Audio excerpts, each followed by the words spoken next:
Welcome to episode 2 of the Absolute Cinema Review podcast. It's just going to be me and Matt today. Monty can't make it today. Recap of 2025. Yep. And some movie reviews of what we've seen recently. So Hamnet, we both saw. Yep. And then I saw Sentimental Value and Wake Up Dead Man from the Knives Out trilogy. So some good stuff to talk about today. Let's dive right into the movie reviews and let's start with Hamnet. Matt, what is your score out of 5? I was a little bit torn walking out of the theater because, the ending is so good. We'll get into the movie as a whole, but I ended up giving it a 4.5 out of 5.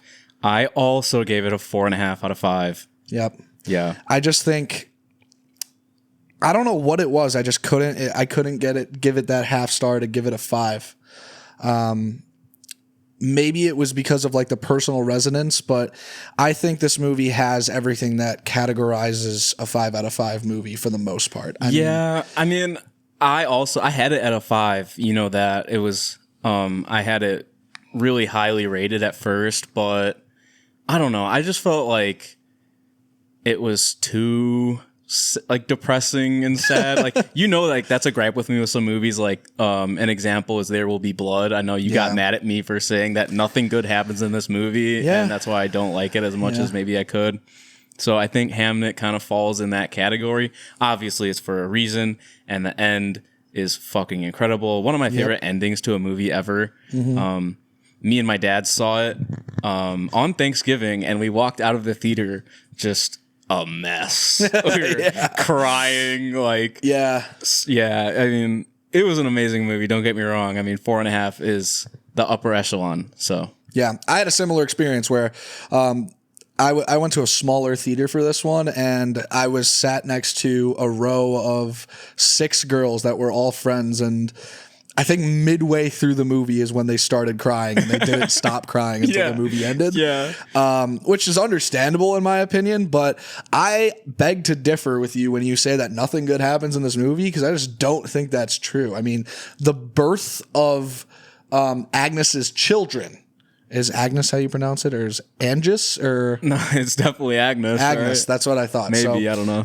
Correct me if I'm wrong, but the birth of her children is a very happy point in the movie. Dude, okay, yeah.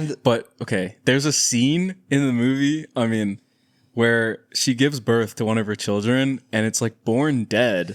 And then that is alive 5 minutes later. Why are you doing that to me? You didn't have to do that. That was a little bit freaky, I'm not going to lie. A little emotional manipulation. Yeah. I've heard that's a gripe with the movie. I think the beginning where it's telling the story about how Agnes and William first fall in love was pretty touching, and a more happy moment. The short scenes that were beginning to middle of the movie showing William raising his kids, especially his son, with the sword play with the sticks was pretty cute and fun part of the movie. I think for the most part, you're right. It is just pure agony, especially towards the second half. Yeah.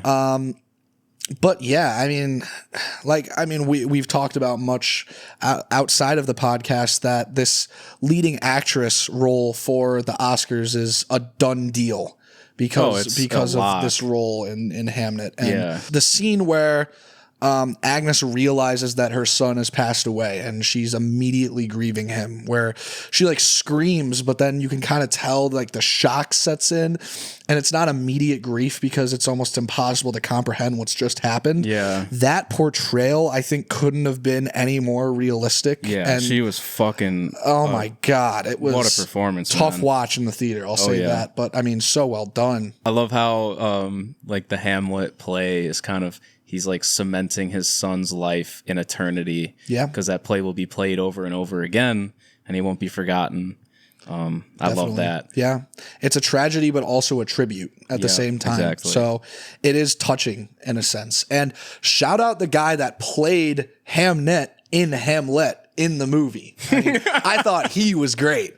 He was good. They're brothers?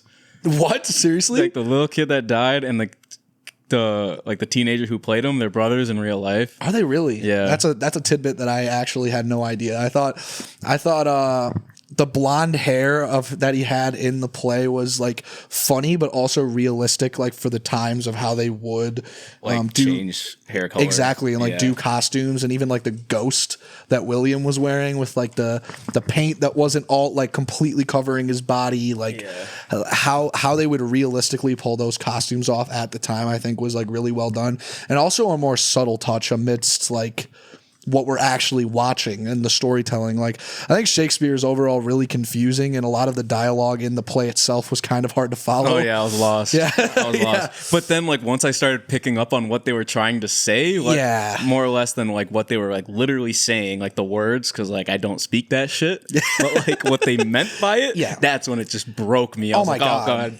The overall sentiment, and you know, once you like, you're right. Once you pick up on what they were trying to say with the play, rather than like line for line, it's like exactly. And the shots of Hamnet, like in the dark corridor, and the callbacks to the dark hole in the forest. Yeah, and the fucking bird. Oh my god! I got like flashbacks to like Flow, bro. And the song, like, what's that song that they played at the end that's in like every On the Nature of Daylight? Yeah, exactly. She knows what she's doing, bro. Emotional manipulation, bro. When I heard that song, unbelievable. You can't play that song. My tear ducts started the race, bro. It's like, all right, we got to go for this 400 meter now because it's coming.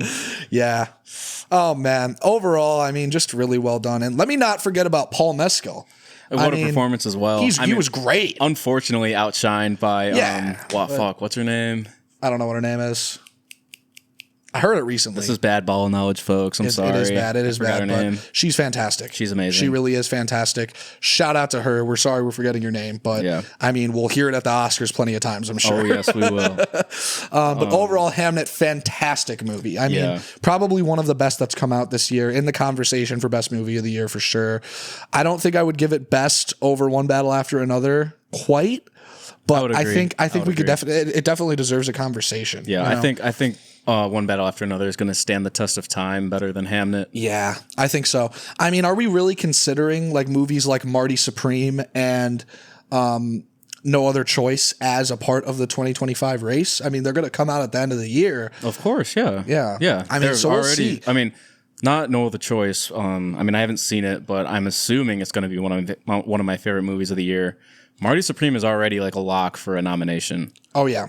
I mean, from early screenings and what people have said about both of those early on and early reviews that I've seen, both of them are highly coveted already. I'm very excited for those. The things that I've heard about No Other Choice are pretty insane. Don't say anything. No, I haven't heard anything in terms of the content of the movie, but just like the praise that it's like getting. How it's good. Yeah. Like better than even expected previously, which I'm sure people already were expecting it to be good. Yeah. But even more so. Like, really? Yeah. Like it'll be in contention for best movie of the year, which I heard super excited about. I already told Christian, sorry for cutting you off. You're good. I already told him I'm going to try to see that on Christmas Day. Yeah. Like, in my opinion, and this isn't something that I've done historically, but I kind of want to turn it into a tradition where you see a movie in theaters on Christmas Day. I think some people already do that, but I want to start doing that. That's pretty solid. Yeah. I mean, there's a reason they drop movies on Christmas Day. That's like a thing. Yeah.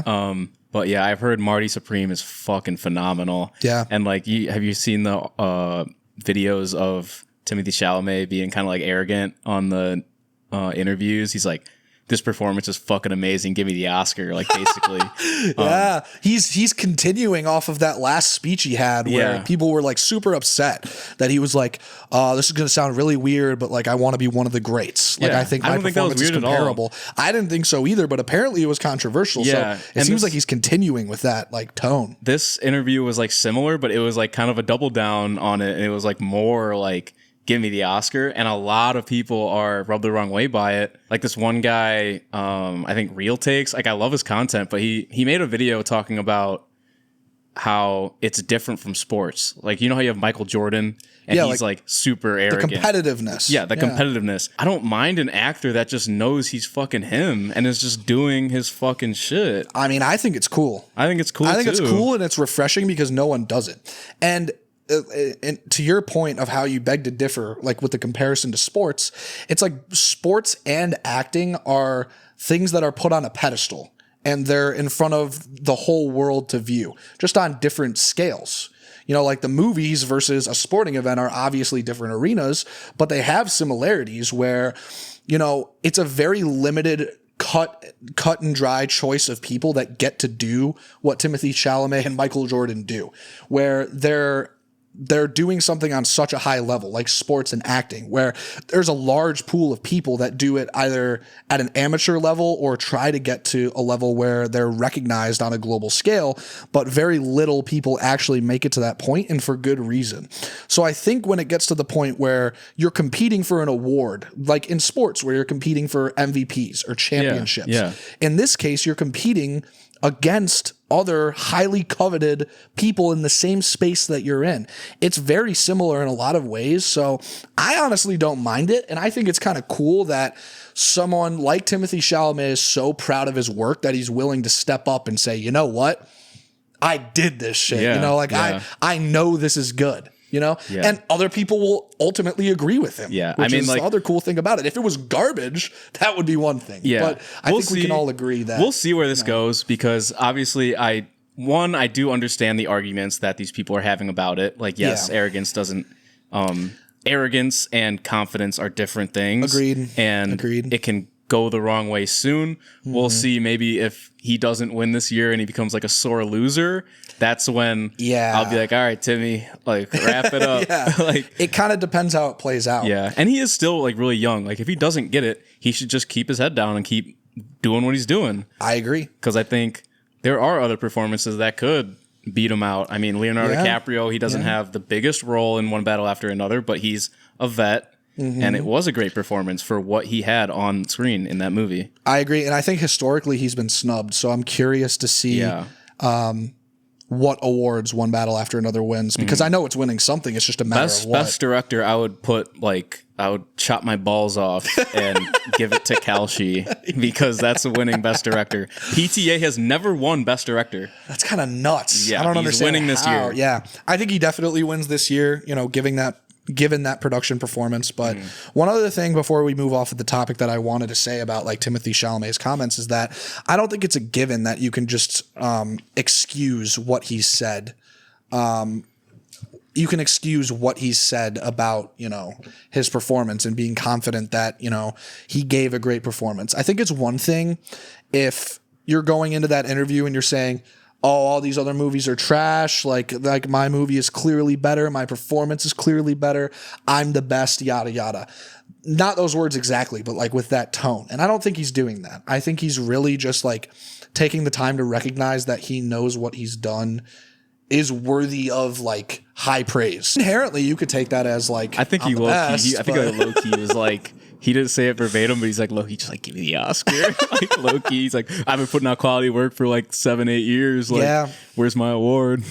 At the end of the day, to some degree, you can get away with that. Yeah, we'll see how it goes. I don't think that interview particularly was that bad. I like it so far. Yeah, but I agree with you. Speaking about award season, I saw Sentimental Value, and that is my movie of the year. Is it really? That's my number one. We'll do top 10 movies of the year later, top 5 or whatever, but I think that's my number one. All right, without spoiling, explain why. Amazing performances all throughout, and it was kind of a more like laid back story. Not like laid back, but like not like action packed. Story driven. Even like Hamnet is there's not like action, but like the emotion in that movie is so intense that it almost feels like an action movie of depression. Yeah. Like there's enough going on, you know? So like Sentimental Value is also like pretty sad, but it's like tame in a sense that you kind of just sit with it and you think with it, and you're kind of just along for the ride. I've heard enough about it to the point where I definitely really want to watch it. There's just so many movies that I still need to see, especially from this year.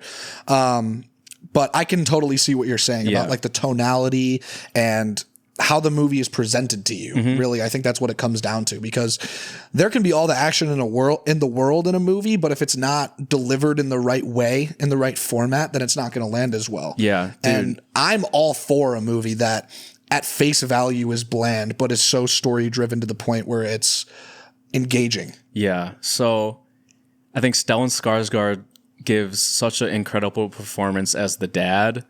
So he's kind of like the dad that kind of went away when they were kids after their mom died and wasn't there for their late childhood and early teens and now adult years, or I don't know when he left, but something like that.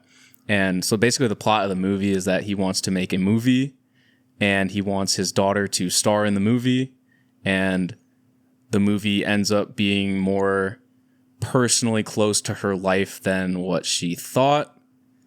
And that's kind of, I don't want to spoil it too much from there, but you learn more about the movie and you learn more about the father and how much he actually cares about his family. Interesting. I'll end it there, but I can see how that would like develop though. Yeah. Especially, you know, working with your family can get hairy at times, and I can see how that can turn into something good. Not good, like actually good, but good in terms of like story value. Yeah, like a good movie. Exactly. Yeah. Exactly. So I need to give it a watch, but Definitely do. I'm happy that you think it's movie of the year. That's It's crazy. fucking incredible. And like one last take, obviously the main performance, I want to say Renat Reinsev, the main actress, is incredible. I watched her other movie, The Worst Person in the World, which I didn't love, but it was the same director, same main actress, and it had the same feel. I just didn't totally emotionally resonate with that movie. Everything that movie was missing, Sentimental Value did have. So definitely go out and see that one if you haven't seen it. Great movie. Final movie I want to talk about right now is Wake Up Dead Man, the Knives Out third movie. That movie is fucking awesome, bro. Was it great? Yeah, I think it's the best one. I just think the story in this movie was so much better. I think it's a slower movie, so it allows tension to build instead of just like throwing these little one take, like, ooh, this reveal here, like this and this and this. Like, it allows it to build up so there's actually, you feel more when it actually happens. Yeah. And then obviously it's a darker movie, so I love the cinematography. It's a great looking movie. I was going to say this might be off base, but although I haven't seen the movies, I've seen like trailers and clips from each one. And I don't know why it always gave me White Lotus vibes, if that makes sense. Yeah. There's so many characters and it has that vibe. It's like kind of funny, but there's like some like sinister shit going on. So that's not totally off then. No, not at all. Interesting. Okay. Yeah, I need to give them a watch. I mean, folks, to be honest, I'm lacking. You know, for being a part of a movie podcast, I just simply need to watch more movies. But It's all right. I digress. I have my entire life to do that. Movies. That's right. So I'm glad you enjoyed it though, but you don't think it's like in contention for movie of the year at all, do you? It's in my top 10, but I would understand how it's not going to get any Oscar recognition. Yeah. I think it's just not that kind of movie, but I think it should. It's fair. I mean, even it could be a really good movie, but just what it's stacked up against at the end of the day. Yeah. We've gotten some good movies this year, but we've decided to rattle down our list to the top 5 best movies that each of us have seen this year to do a little bit of a Wrapped. You know, not only Spotify can do a Wrapped, but the Absolute Cinema Podcast is going to do one too. Facts. So I can go first if you want. Yeah. What's your top 5 movies of 2025, Matt? All right. So starting with number 5. Number 5 best movie that I saw in 2025. Okay. Yeah. It's gonna be Superman. James really? Gunn's Superman. Yeah. In the top 5? Nice. In the top 5. I thought you didn't love that one. I didn't like it. I say this a billion times on this podcast, but I liked it, just not as much as everybody else did. That's fair. But not to say that it wasn't a good movie, because it was a great movie and it made my top 5. Can't forget about how good Lex Luthor was in that movie. I mean, facts. so goddamn 1A! 1A! The definition of spite. Yeah. Number 4 is going to be Begonia. Nice. Yep. Absolutely killer movie from Yorgos Lanthimos. Jesse Plemons, Emma Stone. Great performances all around. Some good symbolism in there, some good real world commentary going on, although it was a weird movie, very good movie, and it cracked my top 5. Very Yorgos on very, the very factor. Yorgos. I agree with you there. Number 3, very recent watch for me, is going to be Hamnet. Nice. Hamnet is number 3, and this movie was awesome. I mean, I could talk about this movie for an hour straight if I wanted to. I mean, obviously it's based off of Shakespeare, so it was bound to be peak, but that's not a given, obviously, because it has to be adapted really well. The cast has to be good. The directing has to be good.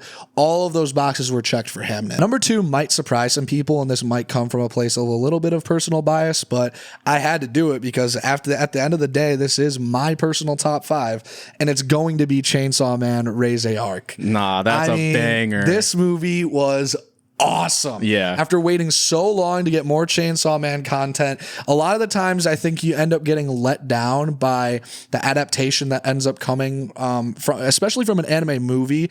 I think people are often upset by what they get out of even a continuation of a show, like a new season. But the fact that this was made into a movie put even more pressure on it, and I think it delivered. I think really did. Yeah, like you were saying, I think there's a lot of pressure to go from the TV show, which is, I think, more easily loved by anime fans because it's what they're used to. It's like, I'll throw on Crunchyroll and watch 10 episodes. Yep. So to turn it into a movie, obviously it's going to be played in theaters, so you have that on your shoulders as well. Is this going to translate to a theatrical audience? A much more worldwide release. It's in the eyes of more people. So you got to really lock in and do it. And I think Chainsaw Man really did that. I saw it with my dad, who has only seen maybe a couple episodes of anime here and there, and he absolutely loved it. Did he really? He loved it. I was watching his face when they were fighting the typhoon in the city, and he was like, especially that scene when they're in the office building, and it's just going fucking ballistic, and it looks like a straight like acid trip. That scene, for one, is amazing. But my dad, I was looking at him watching it. He was tripping, bro. Oh, my God, dude. I'm so happy to hear that, too, because I try to put my friends who are non-anime watchers on a consistent basis. And the ones that I actually do convert, I feel like actually love what they end up watching, regardless of what show that is. So that makes me really happy to hear, especially since, he hadn't watched much previously and ended up enjoying it. But there's so much about this movie to like. The symbolism with Denji just getting trapped in Reise's grip, you could say. Obviously she's manipulating him, but you see a little bit more character development from Denji in this movie. And, aside from the story, the animation is so well done. Obviously the soundtrack we both have listened to extensively after the movie released. It's so good. The piano numbers in that movie are just... What's that song called? In the Pool? In the Pool is so good. It will be replayed forever. Yeah. I've consistently listened to it after the movie released. The colors in this movie are so well done. The action sequences, that the way that the movie is basically split in half, from all story in the first half to all action in the second half, I think is awesome. There's just so much to love. I love the pool scene. I think that's an all-timer. Yeah. Just like the music when he jumps in the water, like the big crescendo, and like it's so like dreamy. Yeah. And then it immediately flips into her just... I am a grenade. Yep. I am a bomb. I also think even with the dialogue scenes and the fighting scenes, an even split of like goofy, funny to serious and actual storyline is very well done. Like parts like Denji throwing up the flower in the phone booth, and like even the pool scene, like right before he jumps in, and he's having this internal struggle of like, oh, Makima is the only girl for me, but there's this girl right in front of me, and then it just cuts to him with his clothes off. He's just naked. Yeah, I remember that. That was hilarious, hilarious. Dude. Just so many scenes like that where it's like it can go from serious to funny, but it works really well. And then at the end where, Reize as a character really comes a long way in the short-ish runtime of this movie where, pretty much the whole time you can tell that she's manipulating him, and this is going to a place where, she's really just after the chainsaw devil's heart. But at the end, when Denji's like, you know what? I don't even care that you just tried to kill me. Like, I still like you. And at the end of the day, you still taught me how to swim. You still gave me experiences that I never had before. And there's a bunch more like symbolism with like that scene where they're floating to the bottom of the ocean and she's wrapped in his chainsaws. Like that has some more significance than what meets the eye that I won't go too far into, but the fact that at the end she's running back to the cafe because she's actually had a change of heart and Denji's waiting for her with flowers, devastating. We could go on about that forever, but at the end of the day, my number 2 movie of the year, and probably to no one's surprise, number 1, One Battle After Another. this movie was awesome. Yeah. I mean, it was just so good.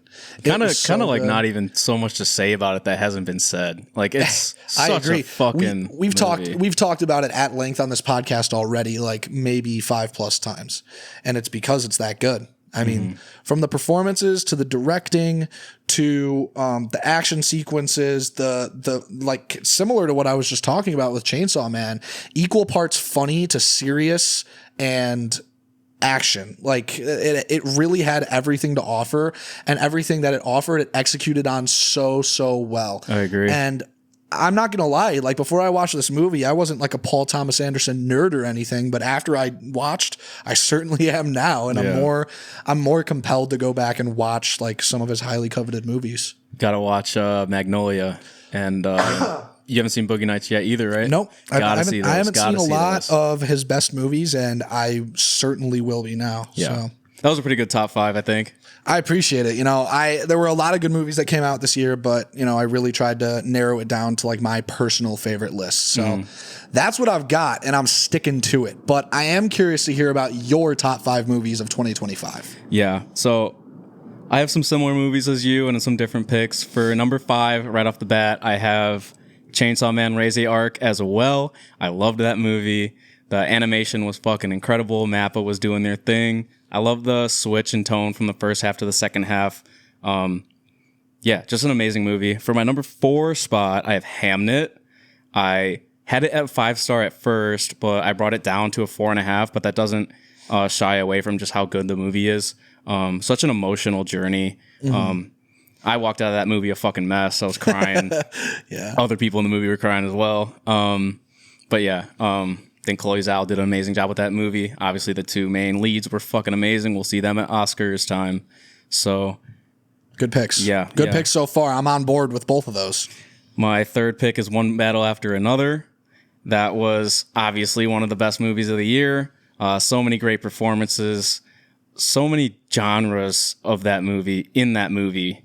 Kind of like comedy, drama, action, all blended so well. All the themes were spliced in there very well. So that was a great time at the theater. I do have to say, I'm surprised that one's not higher, but I mean, still a great pick. Nothing wrong with the movie. I just like number 2 and number 1 just that much better. Okay. So number 2, I have Superman. Wow. I love Superman. I love how colorful it is. Like it looks like a comic book. I know there's a lot of talk about how like the Dark Knight trilogy kind of ruined comic book movies because it's so like grounded, and a lot of superheroes don't have like the fantastical elements that you get in comic books. True. And I think Superman is kind of a return to form where it kind of just like looks and feels like a comic book. I love all the characters, like Lex Luthor just being so mean and mad and bald. Yeah. No, Lex Luthor's character made that movie for me. I'll say it every single time I talk about it. I mean, he was just so funny. He was a perfect mix of like pure evil and just hilarious that it made the movie for me, 100%. But at my number 1, I have Sentimental Value. I love that movie so much. I saw it at Music Box Chicago, so I got the Music Box experience. Yep. If you know, you know. Yeah. Great experience, great movie. So emotional, but so like kind of tame. Like it really, like it doesn't hold your hand. It lets the story kind of guide you through, and all the performances, Stellan Skarsgård, Renata Rinsev, and the other 2 main leads were fantastic. Just a great movie. Yeah, I really do need to see it. I've been lacking. Just transparently, I have not been watching enough movies that I know are awesome from this year, and that's definitely at the top of my list from what I've heard from you and from other people, reading like some reviews that are non-spoiler, of course. I can just tell it's a movie that I personally would enjoy, but that others clearly loved as well. So, I mean, I have to say it's a good pick, even though I haven't seen it. Yeah. 2025 was a great year. It was. It certainly was. And in comparison to 2024, I think there was more of a mix of the types of movies that we got. Like, yeah, I'd have to look at 2024. I think 2024 might have been a little bit better. You got Dune Part 2 and all that shit. There were some challengers. Yeah. But both great years. I'm excited for 2026. 100%. We're already anticipating some stuff. And this year isn't over. Let's not forget. We've still got No Other Choice. Marty Supreme. We got plenty of movies that are still coming out. So It's not over yet. That's another reason why I say this year is, I mean, it was just jam packed. There was a lot of stuff that we got that, you know, even if they didn't break the top 5, they were still worth the watch. This year? This year. Yeah, I agree. Like, for example, Bong Joon-ho's Mickey 17. You know, even if that wasn't as good as everybody wanted it to be, it was still, like, I'm sure we can agree, worth the watch. So, fantastic year for movies, and I can't wait for what we get next year. Yeah, shit. I mean, we can just like list them off real quick. A bunch of 2026 releases I'm excited for. Oh yeah. 28 Years Later, The Bone Temple. Oh yeah. I've heard that is like a disgusting movie. I'm curious about that movie. I'm curious as well. The Odyssey. Don't even need to expand on how peak that's going to be. I haven't been as excited for a movie as I've been for the Odyssey since I really don't even know when. I genuinely don't even know when. Another one that we don't even need to expand on how peak it's about to be, Dune Part 3. Yep. 100%. Avengers Doomsday. But final movie for 2026, I mean, I didn't go super into detail with looking for new movies next year, but Supergirl, the new trailer just dropped for that. I'm pretty excited for that. I think it'll be pretty good. I haven't heard too much about that, but I'll definitely be seeing it. Definitely for sure. be seeing it, yeah. You know, I think that's a big goal for me in 2026 is even if a movie doesn't seem like it's my cup of tea right off the bat, give it a chance because you never really know. I mean, you can watch a trailer, you can read on a movie all you want, but you're never really going to know if you would have enjoyed it or not unless you just go and see it in theaters. So that's a goal of mine for 2026, especially, you know, we'll have more to talk about. Yeah. So shit. Watch more movies, guys, and put some of your favorite movies of the year 2025 in the comments below. Yeah. And thank you guys for listening. We appreciate it. You know, this long form is a little bit of a newer concept for us. So if you're sticking around, you're watching the longer form videos, we appreciate it. And if you guys have any suggestions for what you want to see for ideas for us to talk about in the future, please drop that in the comments. We're more than open to anything you guys might have in mind. So just let us know.